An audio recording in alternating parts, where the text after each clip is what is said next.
महाराज, आप जिस तरीके से भावी प्रत्याशी बनके हवा महल से उतरे हैं, तो अब आपका सबसे पहले हवा महल की जनता के लिए क्या उद्देश्य रहेगा?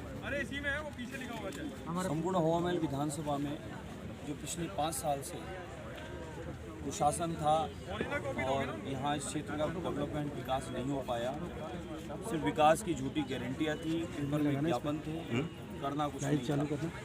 अब बहुत कुछ करने को है। सुशासन आ गया, भारतीय जनता पार्टी की सरकार बन गई और यहाँ के हवा महल विधानसभा के 2,57,000 मतदाता वो हमारा परिवार है। सबको साथ लेना है, सबका विश्वास जीतकर सबका विकास करना है और इस क्षेत्र जो पर्यटन का केंद्र है, उस पर्यटन के केंद्र को बहुत अच्छे सुंदर बना के इसको बढ़ाना है। क्षेत्र में माताओं बहनों को सुरक्षा देनी है, बालिका विद्यालय है, वहाँ पर महिला पुलिसकर्मी की व्यवस्था करनी है। पूरे क्षेत्र में कैमरे लगा के उसको पुलिस थानों से जोड़ना है ताकि गतिविधियों का पता चले। पार्क खंडित और खुर्द-बुर्द हुए पड़े, जलमहल की दशा खराब है। जो हमारे पर्यटन केंद्र उन सबको साज सज्जा करनी है और वहाँ पर पर्यटन को बढ़ावा मिले, उसके लिए हमें काम करना है। हमारे क्षेत्र के जो गरीब मजदूर हैं, रोज़ कमाने खाने वाले हैं, वेंडर्स हैं और हमारे ठेला इत्यादि लगाने वाले हैं, छोटे व्यापारी हैं और हमारा कला जगत के लोग हैं, जिसमें संगीत वाले हैं और आर्टिस्ट हैं, हैंडीक्राफ्ट्स है, यहाँ की प्रिंट है, उन सब के लिए यहाँ पर डेवलपमेंट करना है, उनको सबको बढ़ावा देना है ताकि देश और दुनिया में हमारी हवा महल विधानसभा के द्वारा देश और दुनिया में हमारी जो पहचान है वो जावे और इस क्षेत्र का कार्य व्यापार, यहाँ का क्षेत्र के लोग समृद्ध हो, इसके लिए हमें काम करना। आज आप बहुत बढ़िया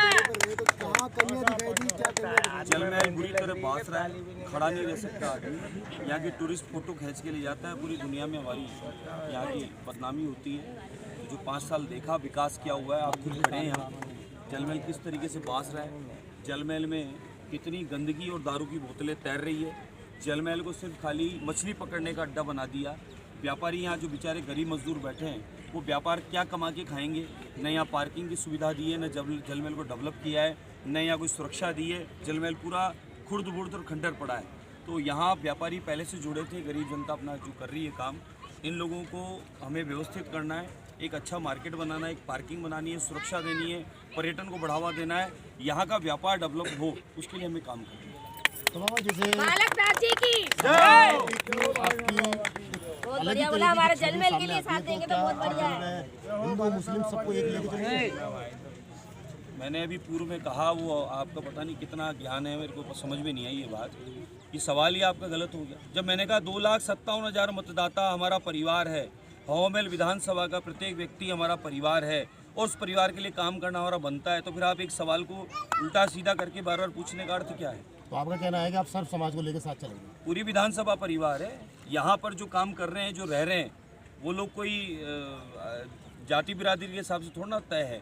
इस पूरे संपूर्ण क्षेत्र का विकास, यहाँ के लोगों का विकास, यहाँ का व्यापार को बढ़ावा, वो हमारी जिम्मेदारी है, बिना किसी भेदभाव के। पिछली सरकारों ने भेदभाव किया, उसके बाद भी जो अरबों रुपए इन्होंने केंद्र का लिया, विकास का लिया, वो इनका नहीं था, वो केंद्र सरकार ने दिया था इस पूरे शहर को सजाने का, जिसकी दुर्दशा देख लो, हालत क्या है। आप खड़ा नहीं रह सकता आदमी, इतनी दुर्गंध आ रही है और किस प्रकार से खुर्द-बुर्द कर रखा है, इसको खंडर बना रखा है। ऐसे सारे पर्यटन केंद्रों को इन्होंने इसी प्रकार से किया है, ध्यान दिया ही नहीं। चाहते तो यहाँ का व्यापार भी डेवलप होता, यहाँ का टूरिज्म डेवलप होता, यहाँ पर जाम की समस्या समाप्त होती और इस परकोटे में, जिसको पूरी दुनिया देखने आ रही है, इस परकोटे की चर्चा पूरी दुनिया में बहुत अच्छे से जाती। लेकिन इन लोगों ने इस पर ध्यान न देते हुए सिर्फ राजनीति की, और राजनीति भी की कि 5 स्टार होटल में रहे, एमएलए को पकड़ के रखे, कहीं सरकार गिर ना जावे। इसके अलावा इन्होंने कुछ किया नहीं।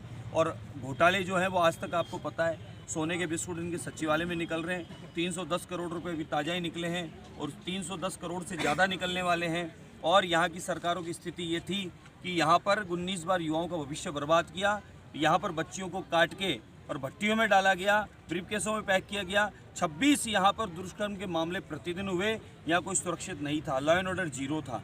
तो सरकार डिलीट हो गई, फैल हो गई। उन्होंने जो एक तरफा भी सोचा, तो एक तरफा भी पूरे वो पूर्ण नहीं हो पाए। अब सुशासन आया है, राम राज्य की स्थापना हुई है, सबका साथ होगा, सबका विश्वास होगा, सबका विकास होगा।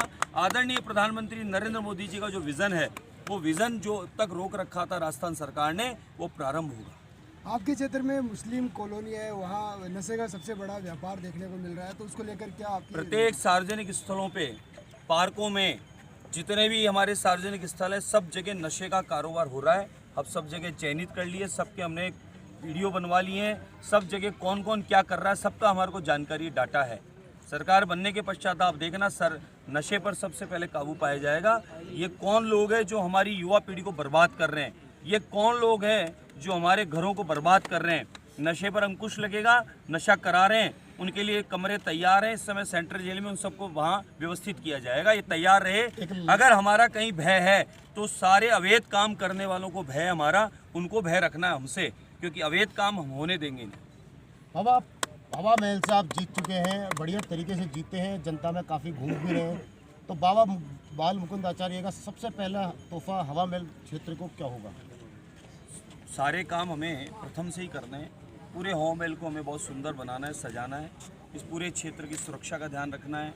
यहाँ बालिका विद्यालय जितने भी हैं उन वहाँ पर बालिका विद्यालय को बहुत अच्छे से तैयार करना है। तैयार करने के बाद में उनको क्रमोन्नत करना है। उसके बाद वहाँ पर लैब इत्यादि नहीं है, वो व्यवस्था करनी है। क्रीड़ा स्थल यानी खेल कूद के जो स्थल है वो बनाने।